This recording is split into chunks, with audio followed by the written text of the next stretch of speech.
Good afternoon, everyone. Maybe good morning, depending on the time zone. My name is Todd Jokel. I'm the Dean of the College of Art and Design. And I've had a chance to meet some of you in person, some of you through email and virtually. But I really appreciate you taking time today to connect with us. Foremost, I want to wish everyone good health, safety, in that you're also able to hopefully navigate these economic challenges.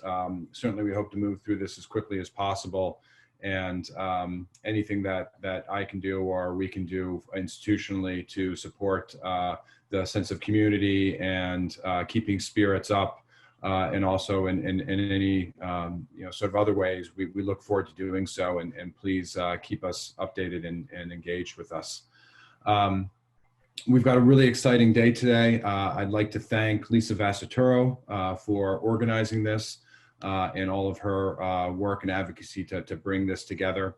A little bit more than a month ago, on March 23rd, RIT moved all of its courses to alternative delivery methods. And in most cases, those resulted in online delivery. And probably around that time, or maybe a little bit before or after, depending on where you were in the country or around the world, your worlds were drastically affected, and many of the things that we took for granted were upended. I think that for us in the College of Art and Design, right around that time, and it was around the time that our students were on spring break, we realized we had some very particular challenges to meet the needs of courses and a pedagogy in the realms of art, design, craft that focus so much on studio practice, interactivity, and access to specific technologies. So whether we're talking about a paintbrush and a canvas, in which you really need to be able to work in a larger studio setting, studio lighting for any number of the disciplines like photography or film, studio access, specialized software on computers, a hot shop for glass. We encountered really unique challenges, and we continue to encounter those challenges as we complete our semester and start to think about what's ahead for us. So you're going to hear from a number of people to talk about how we've engaged and met some of those challenges, as well as alumni that are doing some inspirational work. But I will share with you that I have been, and I know that I think our community in general has been so incredibly impressed with the manner in which our faculty, staff, and students have risen to this occasion. And if you get a chance, I think we can pop this into our chat. We've got a gallery of work that is growing, examples of student and faculty work that has been created since March 23rd. And I think what you'll see there is amazing work that surprises you that it was created from someone's apartment or their home, as opposed to in one of our studios where we typically have carte blanche access to amazing equipment and space. Additionally, I think I'd be remiss if I didn't point out that there are a number of faculty, students, staff, and alumni who have engaged in work that intersected directly with the expressed and emergent needs created by this pandemic.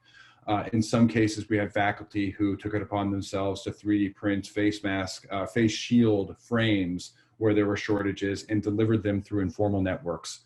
You know, the liability issues that many of us have probably heard about, where people who wanted to make contributions to health professionals in particular that were struggling with lack of supplies couldn't be done because of liability issues. And so, quite frankly, there were backdoor deliveries or passing a package off to a friend who could get that into that stream.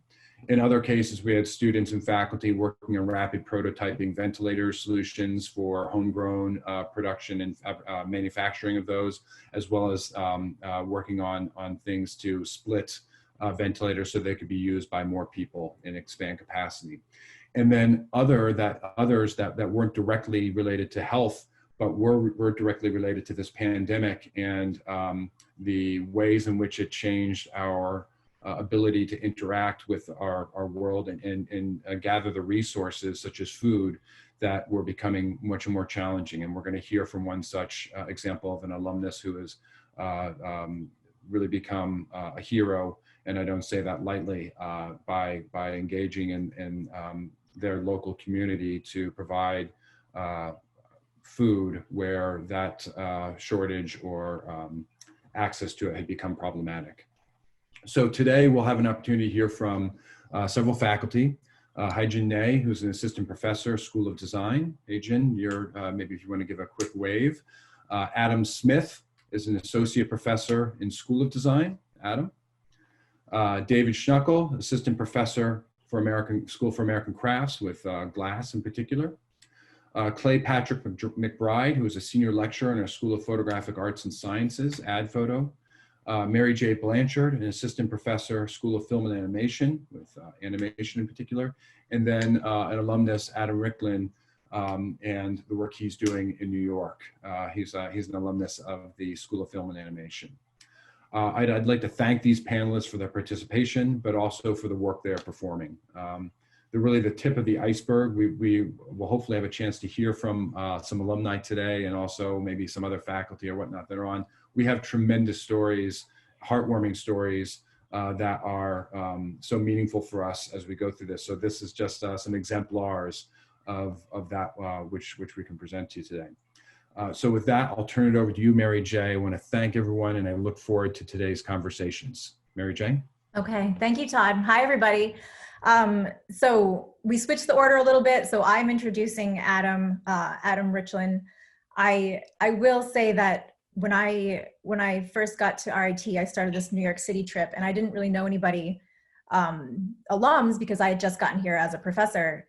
So Lisa put me in touch with Adam, and I will say that Adam has been a huge supporter of RIT and of CAD, well, CIAS a while ago, since the day I arrived here on campus. So he was instrumental in organizing the first New York City SOFA visit trip.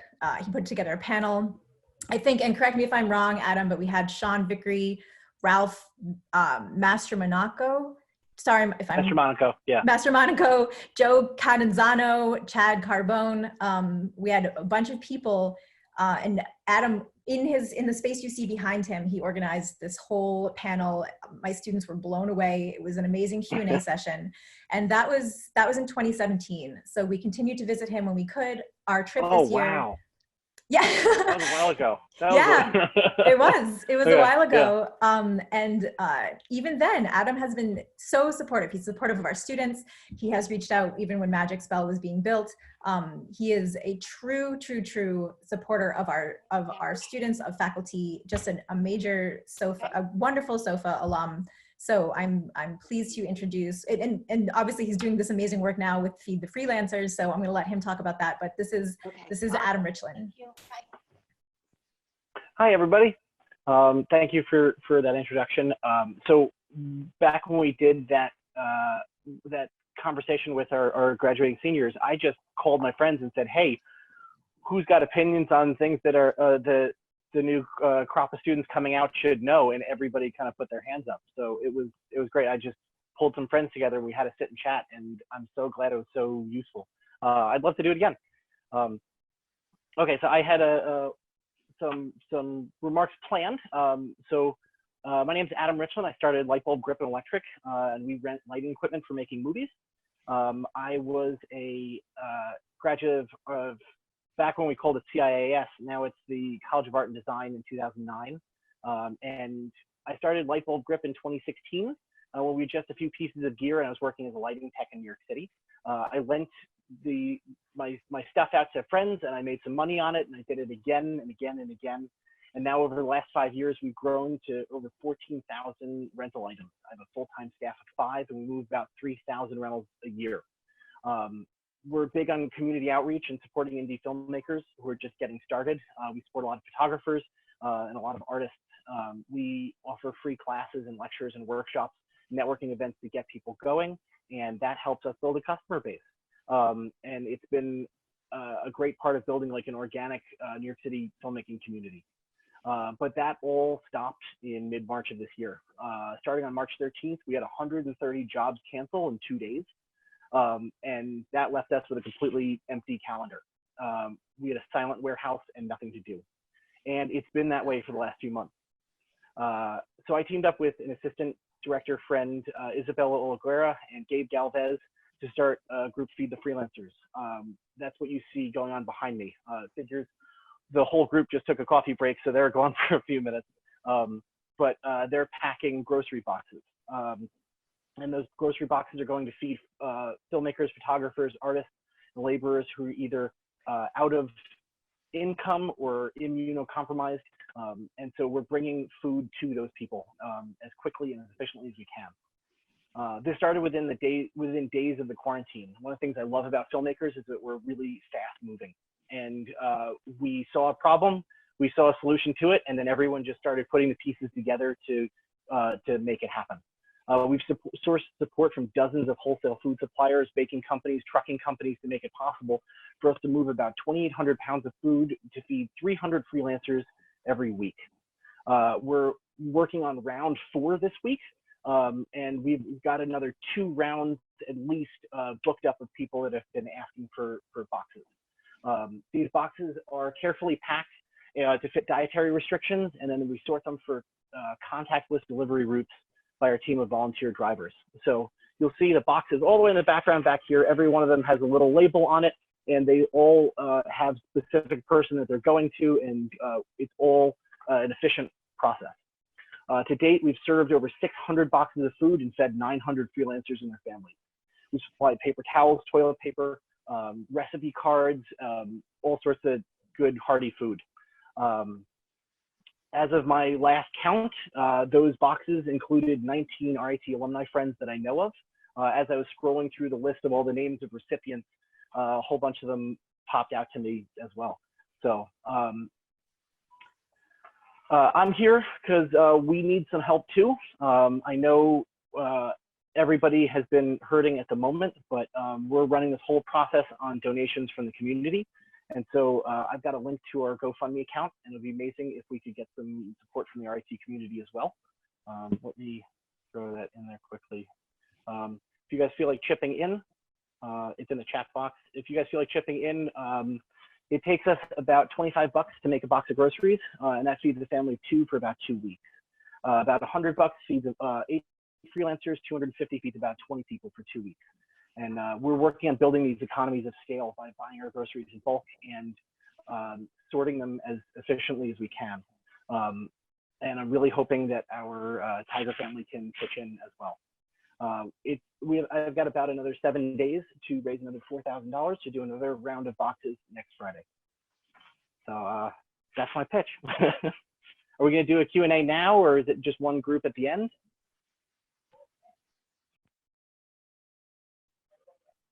I think we'll do a Q&A. Sorry, I think we'll do a Q&A after all the presenters have had a chance to share. Wonderful. Thank you, Adam. Oh, I'm sorry. I was supposed to introduce that our next presenter coming up is David Schnuckel. Thank you, Adam. I'm going to take a moment just to share my screen with everybody. I have a short presentation and talk a little bit about the glass department in this really interesting semester.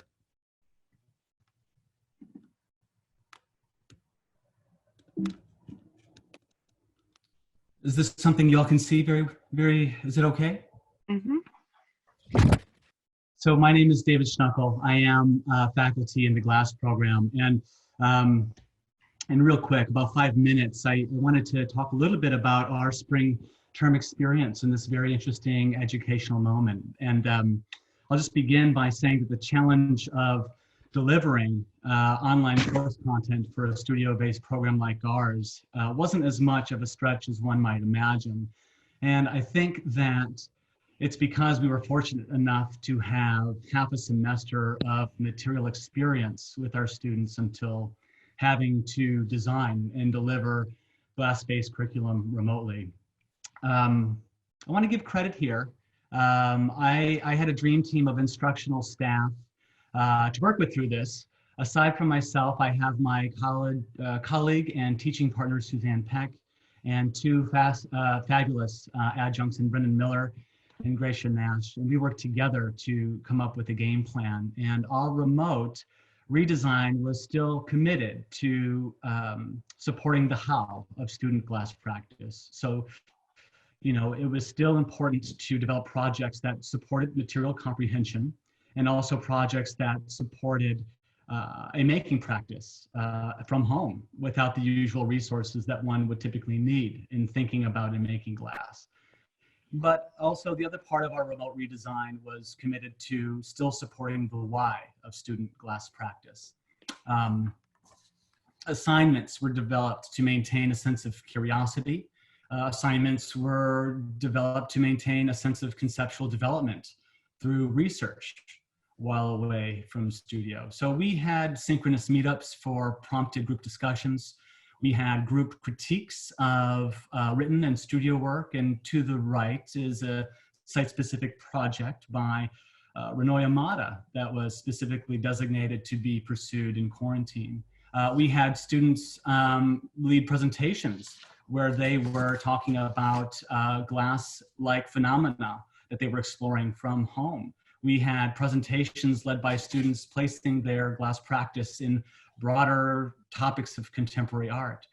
We also, as faculty, designed and gave presentations about glass and about art and of those things specifically within constrictive moments.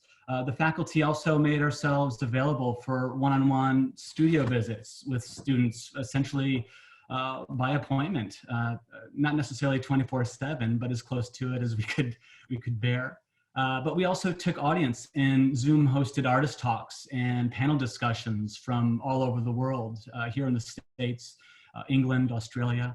We used social media a lot as a way to not only document, but to house our studies and our projects that could be done around the home, glass-based projects that students could post and be reviewed in this way. So for instance, we had projects that explored transparency and reflection. We had projects that explored optics and distortion from home. We had projects that explored inflation and blowing glass by way of bubble phenomena at home.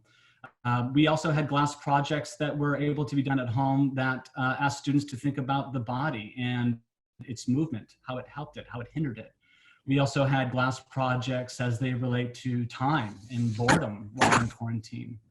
And of course, we had some really fun projects that asked for glass process to be reinterpreted through household items. And these were just a few of the ways in which we were having students engage glass making and glass ideas, but without glass resources or studios around.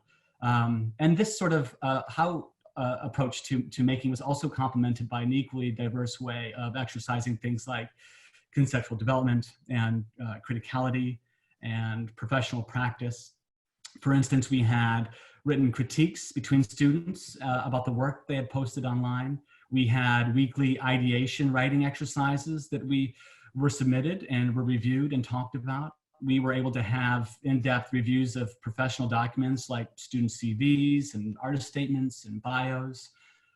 We were also able to have projects, website-based projects that they built to help students place their work and their thinking within the field of contemporary glass. We also had research projects that culminated in a visual diary that was also photographed, scanned, submitted, talked about, reviewed. Of course, our seniors and our thesis grads were able to still strut their stuff through online exhibitions that they weren't able to have in the flesh, and we were able to celebrate them in that way. And in this very special case, we were able to put a very high priority on our seniors and grads to finish that very important capstone and thesis dissertation as part of our final review process that we actually just wrapped up this week. So we were able to do a lot more than the students were expecting at first, and quite honestly, more than we as faculty were even first anticipating. So I'm so thrilled that we were able to not only meet the objectives of a studio-based program in this remote way, but even more importantly, I was so really excited about using this remote learning experience to illustrate perhaps one of the best lessons about being an artist that this particular moment had to offer. And that the job the artist is truly tasked with is to make something meaningful out of any given moment, whether with things or circumstances, especially when they are less than ideal. So that alone was what mattered most to us as the faculty. in what we designed and what we guided our students through in this period. And that was the underlying theme that we emphasized with our students along the way, that you can do a lot with a little. So I do miss life as it was at RIT, but I am so incredibly proud of what we were able to accomplish in this moment. And I'm also really super thrilled to share a little bit about what it was that we did and what we experienced with you all today. So I thank you for allowing me to be part of this online discussion platform. So I'm going to give you back your screens. And I wanted to pass the torch to the next person. I'd like to introduce our next presenter, who is Clay Patrick McBride, who is faculty in the School of Photographic Arts and Sciences.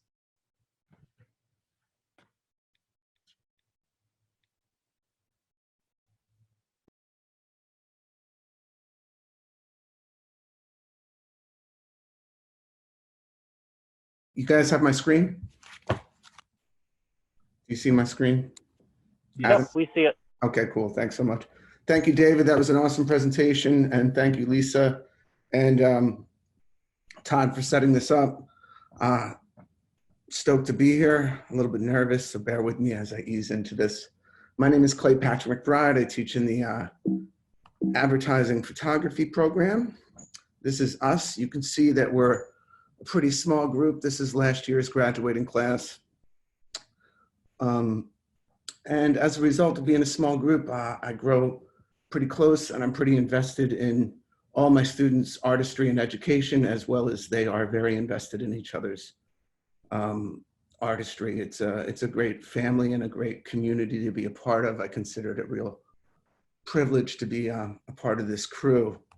And when I heard about the virus coming to campus, I was literally blown away. Remote learning, photography, how the hell was that going to be happening? And I was very quickly just trying to read the room.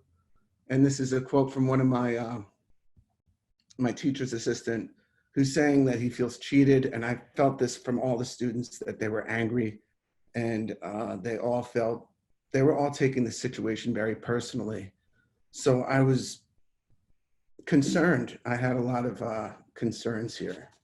I had concerns that could my teaching live up to what it was in the classroom. I teach a very dynamic classroom. It's very passionate, it's lively, it's energized. And part of my pedagogy is this golden brick. I have this golden brick.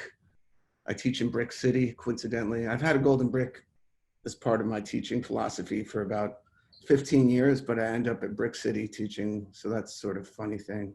But this is like a trophy I give out in my class. I also think it's a symbol. Symbols are how we understand our relationship to the universe. Photos are bricks. The brick is gold because it's made of light, like photographs are made of light. It's a symbol of your commitment to your education, your body of work, your legacy, and your contribution to this world. So this brick to me is like a big, big thing, you know, and I don't know, just trying to give you a snapshot of, like, if you can imagine this crazy guy with tattoos and a golden brick yelling in the classroom, how is it going to do that online? You know, that was my question.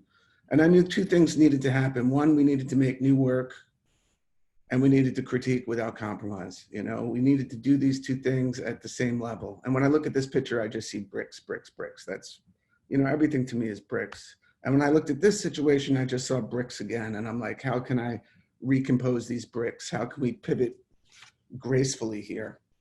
How can we keep those two things that are paramount, making new work and critiquing?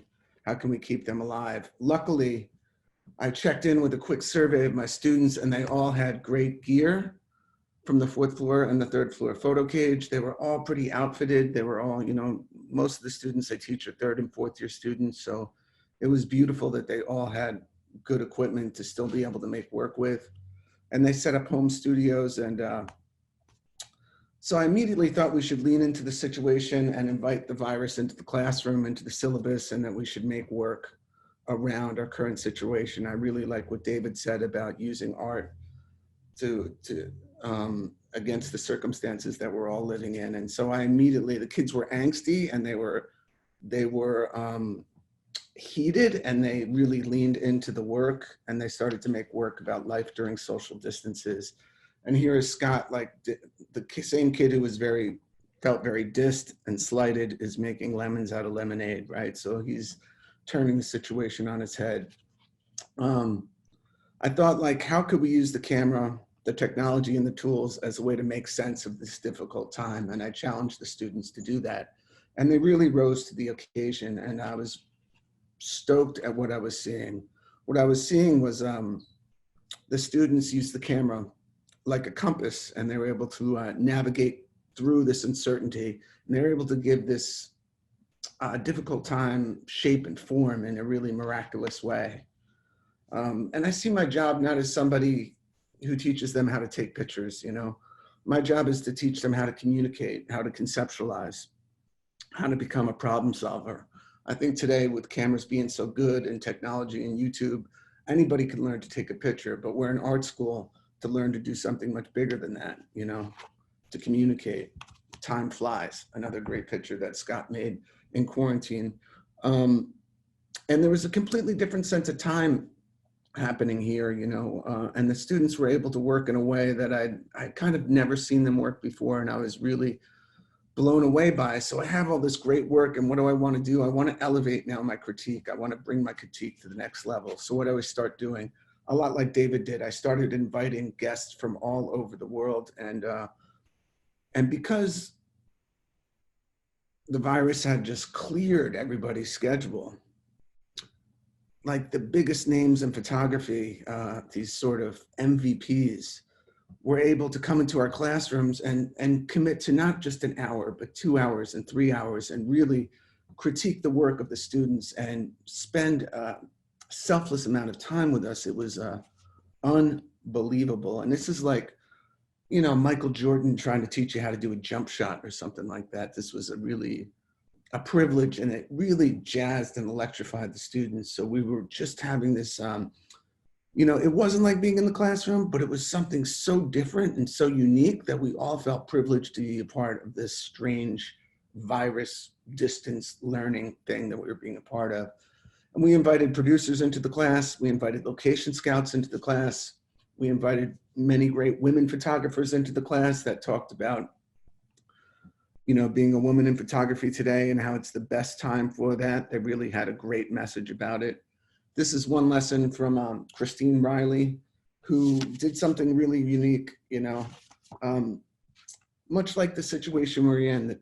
The situation is a bunch of conditions that created restrictions around us, but they also created opportunities. So she kind of wrote a homework around that, and it was to tell a story about how you feel about the world events and your experience in quarantine. And then she gave a bunch of restrictions, that you could only shoot horizontal frames. They needed to be in chronological order. You could only shoot 12 frames.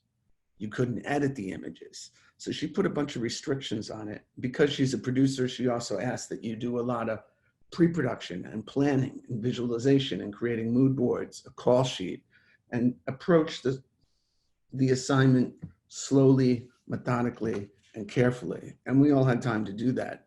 So this is one of my students' work from that assignment, her 12 pictures. Annalise, I think, did a wonderful job of just really showing some of the difficulties, some of the uncertainties, some of her time in quarantine.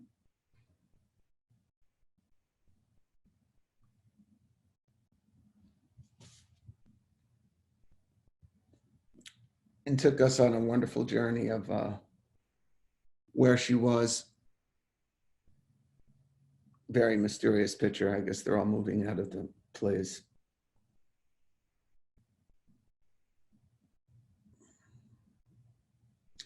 This one's a little heartbreaking. Then after each speaker, we all made these thank you cards, which became a kind of work of art in themselves. And they all underlined beautiful comments that were made through the lessons in communication that we had with the industry professionals. Each thank you card kind of took its own shape and form and design. Some of the thank you cards went viral, which I thought was like a tremendous look for our school, because even during this trying time, you know, these top photographers are coming into our classrooms, speaking to our students, and then saying what a blast it was, and posting it to their audience, which was a really great targeted move for the school. In addition to that, I still had to help them with an exit strategy, a plan of action, which is a lot of one-on-one Zoom calls. They still made great portfolios. Lisa V helped them make killer resumes and cover letters. We all had well-designed websites and branding and promotional materials. And in closing, I just want to show you, you know, we couldn't print actual portfolios, but I just thought I'd show you one fourth-year portfolio from the advertising photography program from Ashley. So we made these with a company called Issue, which is an online, Frank Kost turned us onto it.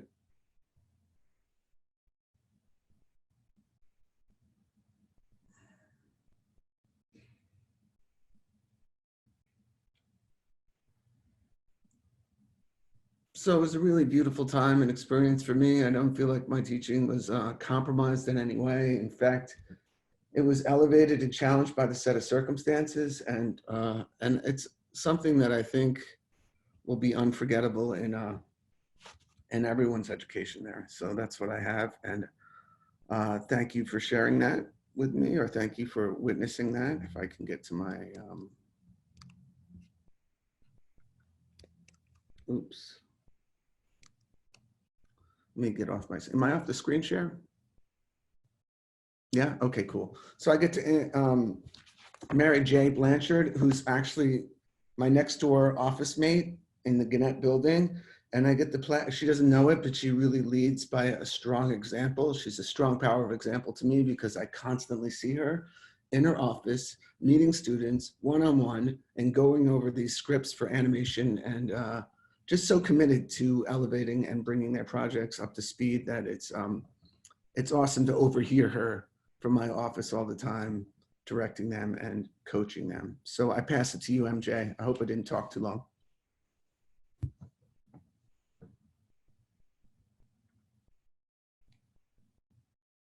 Thank you, Clay. That was really kind. And I'm sorry you can hear me from your office. I guess that's news to me. I should I should work on my volume. It's awesome. It's awesome. If you'll excuse me here a second, I just want to try to get my screen share working, and I'm going to hop over. Okay.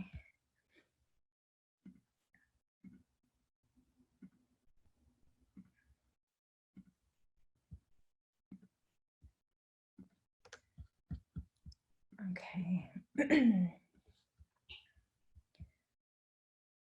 So it has been really amazing for me just in this meeting to see what all of you are doing. I have to say this is really inspiring in a lot of ways. So thank you everyone for being part of this. Can people see this slide presentation? Okay.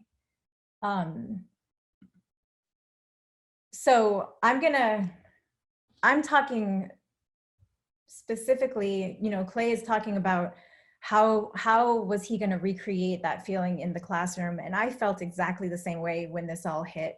I teach animation, I teach 2D animation, and this semester I have a lot of freshman classes. And when I found out that I wasn't going to be able to be in the classroom with my students, I was really shaken by that, because so much of my engagement with my students is in person. And so this is a shot of our My Courses, and I quickly found out that in My Courses you can post really easy links to YouTube. So I dusted off my YouTube account, which had sat dormant for probably the better part of 8 years, and I started getting to work. I'm going to take this volume down. So I started making YouTube videos for my students, and I'm going to pause here. I'm going to pause a little bit. So I started with my first, and I'm not a live action filmmaker. I apologize to SOFA cinematographers that might be on this call that are horrified by my technique. I'm planning on taking some classes later. So this is my first tutorial was to try to get some of my 2D animators to even be able to animate. So they had been asked to leave campus. We were in the middle of principal's classes learning how to do 2D animation, and they no longer had down shooters. They no longer had light tables. A lot of them didn't have computers, didn't have animation software. So what were we to do? Well, I said, maybe if you have a 3-ring binder and a window, you can maybe animate against the wall. So I started making these videos trying to show some options.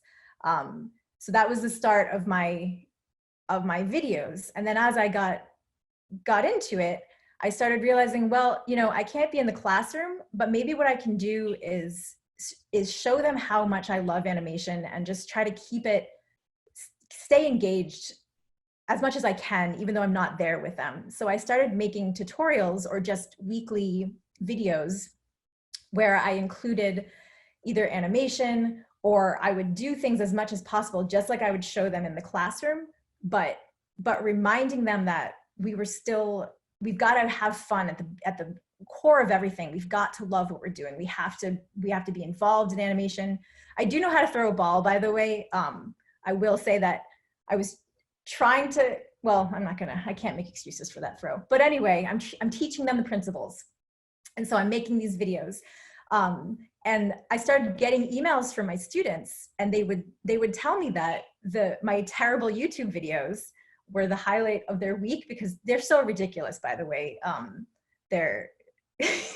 They are very tongue-in-cheek, but I think because that's how I tend to connect with my students, I felt like this was an opportunity for me to try it. So I heard a lot from them, and they found it to be fun, and that was important to me, that element of fun stay a part of my classroom.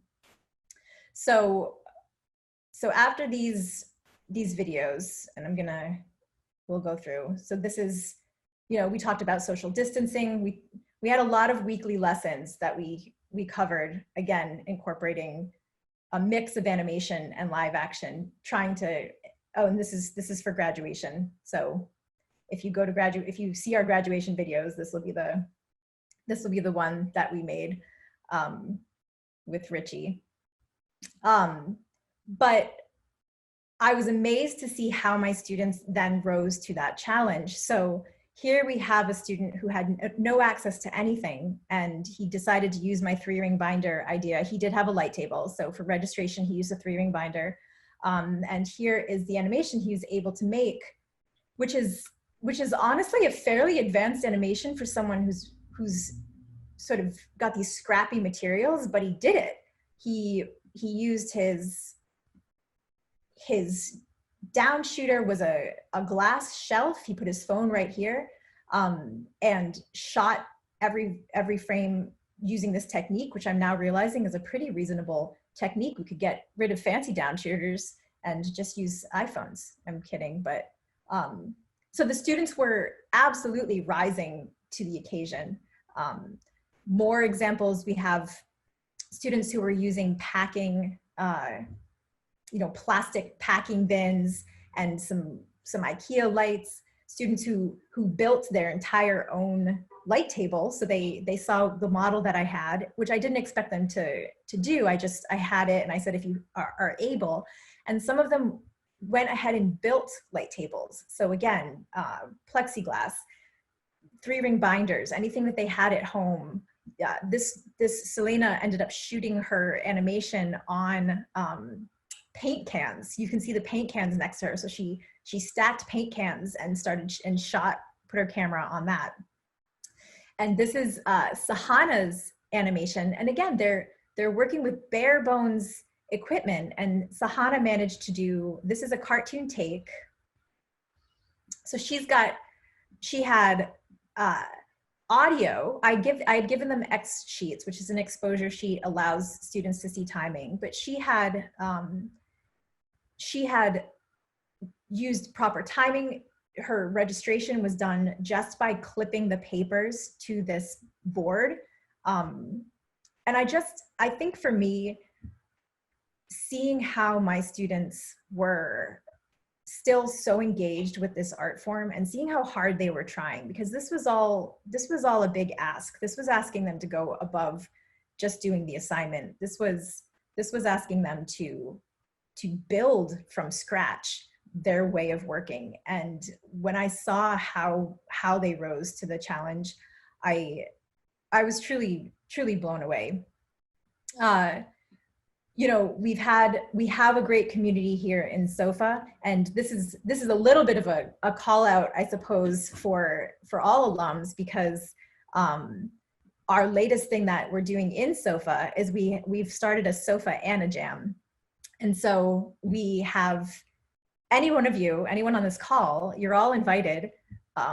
It ends today though, so you have to draw quickly. But as a community, we have all been contributing to this Jam, and it is going to screen at screenings. And so we're going to have any student that has contributed an animated version of this will be part of it. And I think as a strong filmmaking community, as a strong community in general, we've done a lot to pull everybody back together. And again, it's amazing to see what other programs are doing. I feel even more inspired and even more excited about how we're going to continue to do this, especially when the future is unknown in regards to when we're going to be back in the classroom. But I feel very hopeful that given a few resources and proper planning and timing, we're going to be able to do some pretty incredible things, even though we cannot be in the classroom. I was supposed to introduce Adam after this. You're but still introducing Adam. You're just going to introduce this Adam instead. I'm introducing a different Adam. Actually, I have a first slide, so I can take care of it if that's okay. You know, that sounds right? great. That sounds great. I'm going to share my screen. Let me get this to work here. All right. All right, we're running out of time here a little bit, so we're going to hit you pretty fast to get through these slides. First, thanks for coming today. My name's Adam Smith. I'm going to pass off to Hey Jin here in a second. We're from the School of Design, and I'll just get started. First, I'd like to shout out to the alumni that are here today. Every year, we do a Creative Industry Day across the College of Art and Design. We were able to sneak our 2020 Creative Industry Day in almost the week before everything kind of hit. We had 67 companies, 135 reps, 72 of those were alumni. That's over 50%. I've seen some of your names in the chat today. So a special thank you to you.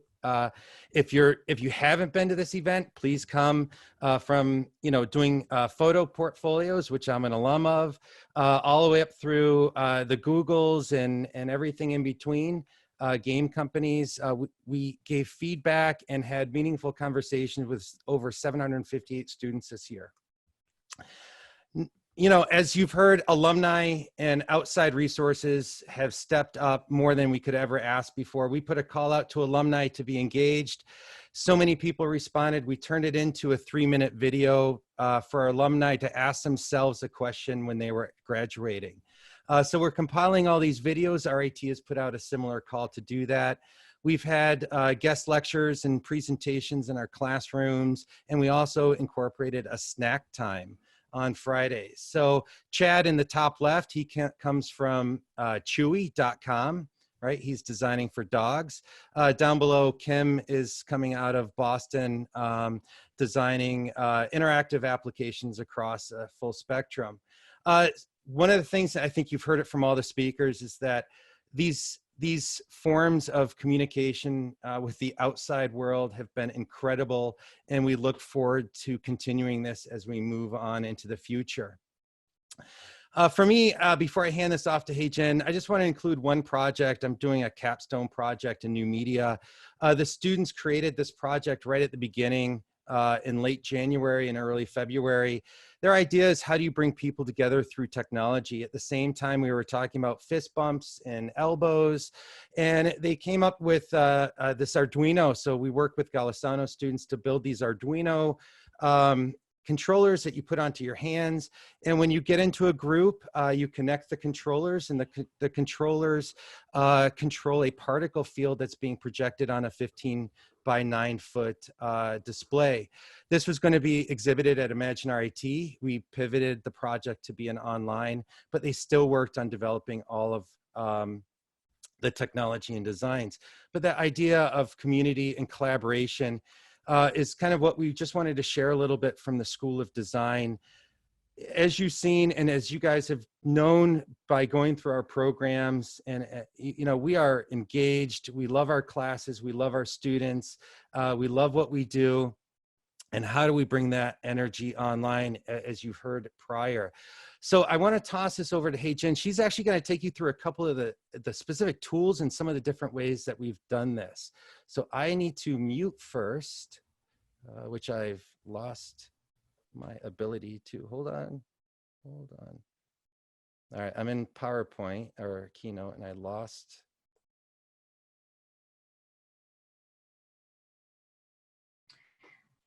Hello, everyone. Thank you for joining us today. As Adam mentioned, building a community and leveraging tools is an important part to how we shifted online education within the School of Design. One of the collaborative tools that we're using is Figma. Figma is an emerging design tool that originally created for UI design. It allows you to share your workspace in real time. Our faculty and students are now using Figma to create design, storyboard for motion, print work, illustration, and more. But we are using it as a platform to have conversations, collaboration in real time. One of our faculty, Miguel Cardona, who has been featured on Figma, took Figma's community-based interaction to the next level. He created this virtual dance party to bring back a little fun in the classroom. It is not just about using tools to allow us to build the work, but we needed tools to build a sense of community and remind us that we're working together. In keeping up with the sense of community, some of our faculty have done small design challenges. Here, faculty Joel Rosen had his students create their own Zoom backgrounds to participate in class. Again, trying to find exercises and activities that we can bring into the experience instead of separating the online aspects. Our students have taken these challenges on by using tools like Dropbox Paper to create collaborative community environments. They have arranged coffee chats, online meetings, and virtual lab times. For our faculty, tools like Dropbox Paper have taken on additional meaning and capabilities. It allows each student to create a project page for easy tracking and reviewing. Faculty and students can share their work and research, but most importantly, it gives all of us the ability to make comments and share in-depth feedback. Some of our students have pivoted their project to engage with current event, as you can see here. This is an example of an interactive information design project from my junior class. Here the students is researching, designing, modeling, and animating information about the virus for interactive experience. Also, it is important to keep sharing our student work within and outside the classroom. Tools like Pinterest and Instagram are becoming a great resource to create a sense of community and sharing. The industrial design program is using Miro, which is a large collaborative interactive whiteboard app to feature their senior capstone projects. Students are building their capstone projects as a part of these little icons within the ID logo that you can see on the left. Experience like this allows students to share their work, but it also affords us an opportunity to create collaborative and interactive showcases. Outside the classroom, research continues in the School of Design across all disciplines. From industry, alumni, and student engagement in Industrial Design's Meta project with Josh Owen, Interior Design's work with Hope for Honduras with Mary Golden, 3D Digital Design's work on the future of cinematography with Sean Foster, to healthcare project from Graph Design with Kelly Dirigio, sorry, Kelly, and social awareness and positivity project from New Media Design with Miguel Cardona and myself. We are engaging more resources and students to showcase the power and benefits of design within research. For us, it still comes back to what our students are producing in the classroom, giving them the skills and knowledge to move forward into their careers. Here is just a sampling of student projects that have been created since March in one of my junior classes. The depth, quality, and creativity remain. These are just, still work in progress, and you will be able to view them later week on our College of Art and Design online gallery. Through the, I think that will make us the last slide. I think that we just made it. Thank you for taking the time to attend, and please feel free to reach out. We are always looking for opportunity to engage with alumni. Thank you. So Lisa, would you like to help to moderate any Q&A comments? Sure. I think we have a few minutes. If folks have questions and you want to type them into the chat, we'll manage those or Q&A, whichever, as best that we can. But first, again, thank you, everybody. This was our maiden voyage for this format and this type of programming. And I know we appreciate it. And to sort of make just one brief point, each of you drove home the concept of community, and that community exists incredibly strongly here in our college. And I, for one, am always grateful to be a part of that community. So thanks, everybody. Yeah, so if anyone has questions and you want to type them into the Q&A, I think all the panelists, you can see that as well. So we have a couple of minutes for that. And the links were shared for the gallery, for the college-wide gallery link, and then also Adam's efforts for feeding the freelancers. While we're waiting for those questions to come in, I think a big thank you to our interpreters, Jenna Saiva and Maria Case, for your services today. If I can answer one of the questions that came up, it's how can alumni best serve students? Just to expand on some of the ways that we're going to engage alumni over the summer as well. We just started talking to career services, and especially for juniors who lost a lot of internship opportunities, especially internships are a difficult thing right now. We're starting the ball rolling on how can faculty and alumni give feedback and have those juniors and underclassmen continue to work on their skill building, whatever the discipline is, over the summer. So what resources can they use? How can we stand up feedback opportunities for those students? So when they do return to school and they become a senior or move through the program, their portfolio is going to be off the charts, right? If we can help these students keep building during this process, we're only going to elevate them further. So reach out to your program chairs, because I think more and more of these opportunities are going to come about. And right now, I think that's a great way for alumni. Mm-hmm.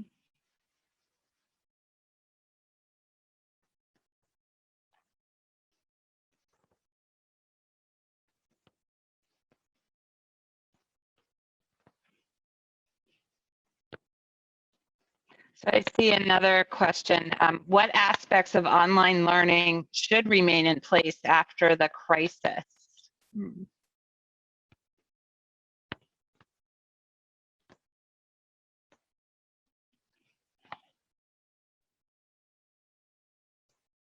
I just think there's a way to meet the students one-on-one and talk to them when office hours aren't an issue, or maybe they're falling behind in work. Just as a way to interface via Zoom is to me has been terrific, you know, to just have unlimited office hours in a way. So I think that part is awesome. And I think I've been always inviting people into the classroom via Skype or some situation like this. So it's kind of been happening anyway to a certain extent. So that's all I have to say there. Yeah, I was in the motion picture science presentations yesterday, and usually in person we have, you know, maybe 10 people attending those. They're not like the SOFA screenings. And then yesterday we had 40 something people at one of the students' presentations because people were able to come from wherever they were and screen. So I think that was amazingly effective. I do know, though, I will say that I've been planting little Easter eggs in some of my online course stuff just to see who's paying attention, just to see who's reading it, engaging with it. And so I'll usually end some of my videos with a secret word of the week, and all they have to do to get bonus points is to say that word or type an email. And for the first assignment, 2 of them responded. So that meant 2 of them made it through my 2.5-minute YouTube video. So I had to use my dog more as a presence to sort of get some viewership. So I'm not a YouTube sensation yet. I'm not sure the students think that YouTube is the best, or that way of conveying information is the best yet, but I think there are parts of that could be useful, but working with how they engage with it is going to be a big question. I'll also jump in and say that I think being able to have some of this content happen online helps us be able to create recorded copies of interesting educational lectures that we can reuse in the future.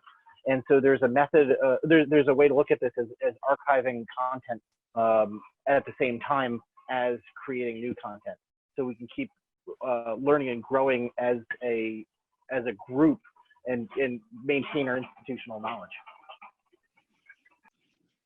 I know that for us as a glass-centric sort of programming, one of the things that has stood out to in this time was there has been not just community built within our program, but also community built between glass programming all across the world. We're a relatively small field of study, so the idea of intercollegiate crossover had always kind of been of interest, but this moment had really kind of put us in a situation where we could actually pull together and draw from shared resources. So we shared, a lot of glass faculty all over the world started a shared Google Drive with all kinds of tactics and approaches to maintaining some sort of material relationship when material is not around in the way that it normally would be. And also the idea of intercollegiate crossover happening in how we all shared each other's,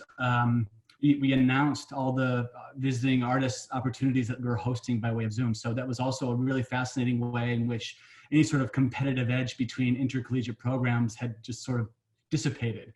And all of a sudden a sense of community broadened almost in a global way, which was also a fascinating educational benefit of this very strange moment. Yeah, and I just add, I think one of the things, getting the students' work out there in existing ways, but in new ways within the classroom. And then the other thing we've seen too, and we've heard a lot of feedback from students is, not that we want to do only this, but their ability to communicate via text message, is a thing, right? It's a way that they do communicate, and having tools that kind of support that when appropriate has actually increased, the amount of communication and dialogue that's actually happening. Now, we might not have a really robust conversation via Twitter, in the class, but it's a great way that we're seeing students give that immediate feedback. They don't have to wait till the next class period, and it's building that dialogue when we get back in the classroom. So it's how do we leverage some of these in conjunction with coming back into the classroom, I think is going to be the real secret sauce in the future. Great question. Thank you. Great. I think we're just about out of time. I'll make the offer. If folks have questions or need other follow-up, you can message me directly, and my contact information is in the probably more than one confirmation that you got with the Zoom link for this meeting. But thanks again, everybody. It's great to see you all. And thank you to all of our guests for joining us this afternoon. Lisa, I'd like to make Todd? one little remark before we lose everybody here. This came about through some feedback from alumni and communications that Kat Basney and Lisa put forward to you. So thank you to Kat and Lisa for your foresight in that and for the recommendations here. I would also like to thank all the panelists for participating. And I have a feeling that we were all pretty damn inspired by what we just saw from the faculty and Adam as a wonderful alumnus. And it probably also made us think about some of the inspiring faculty that made RIT so special for you when you were here. I want to just finish with one brief quote, if you'll entertain me for a moment. The Mellon Foundation and Arison Arts Foundation recently announced $10 million of direct relief efforts to artists. And I read a quote by them that I thought was really important and hopefully spurns us on a little bit further here. And I'm quoting the two of them now from an ArtNet article that they co-authored. In dark times, artists do more than provide light. They create it and sustain it. They help us see and understand what makes us human in the face of fear and uncertainty. They give us the words and songs and dances and images with which to mourn and to exalt. Rather than give antidotes or easy solutions, artists illuminate the path forward and over and through life's most challenging moments. And I think we caught lightning in a bottle here today with our panelists who demonstrated this exact sentiment. So thank you all. Go in health and go in creativity. Really appreciate everyone joining us and for the panelist discussions. Adam, you're doing you know, God's work, frankly, and so thank you very much for all that you're doing. That's Adam Richlin. Thank you. Thank you. Ciao. Thanks, everybody.